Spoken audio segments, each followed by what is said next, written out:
Rotational speed is a product of how well the body can store and release elastic energy, sequence its segments, and maintain posture under load.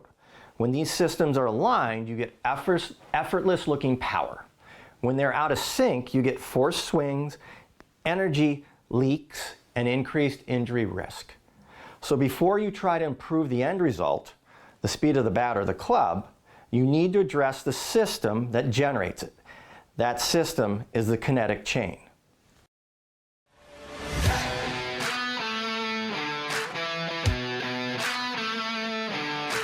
There are three foundational biomechanical elements that drive rotational speed and power.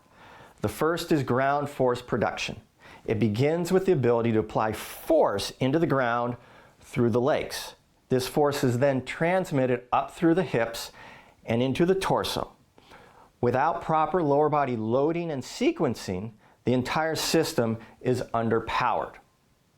This is why you often see strong athletes struggle with power.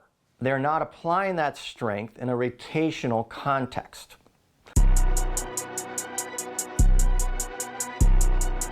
Now the second is hip and trunk separation. This refers to the ability of the pelvis to rotate independently of the torso. In sports like baseball and golf, this separation allows the torso to remain coiled while the hips begin to open. This creates stored elastic energy across the fascial sling and allows for maximal torque.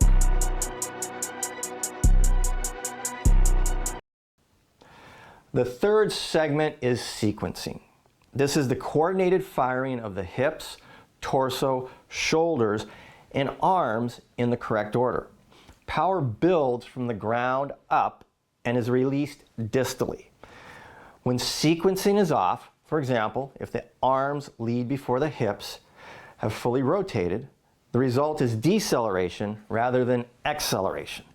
And this is often the difference between an athlete who is strong and one who is powerful.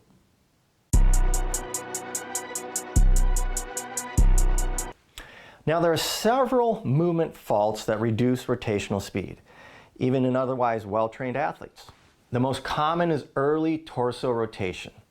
This occurs when the shoulders begin to rotate before the hips have finished transferring force. It kills stored energy and leads to over-reliance on the upper body. Another common fault is a lack of lead leg bracing. At the moment of rotation, the lead leg must act as a brake. If the front leg is soft, unstable, or collapsing inward, the force that should be redirected into the torso dissipates through the joints. This results in a loss of torque and an increased risk of knee and hip strain.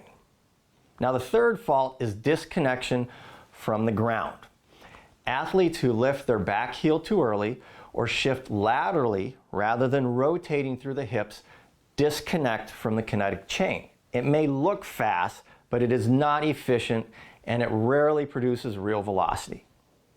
Correcting these faults starts with awareness, but the next step is applying biomechanical solutions through structured training. Now, first and foremost, if you're not assessing, you're guessing. Before you prescribe any drill or loading strategy, you must understand where breakdown is occurring. If you're ready to sharpen your coaching, elevate your skill set, and apply biomechanics in the right way, visit my website, SeanCochran.com. Enroll in the course and start learning today. You'll earn CEU credits, gain lifetime access, and become a better movement coach in the process.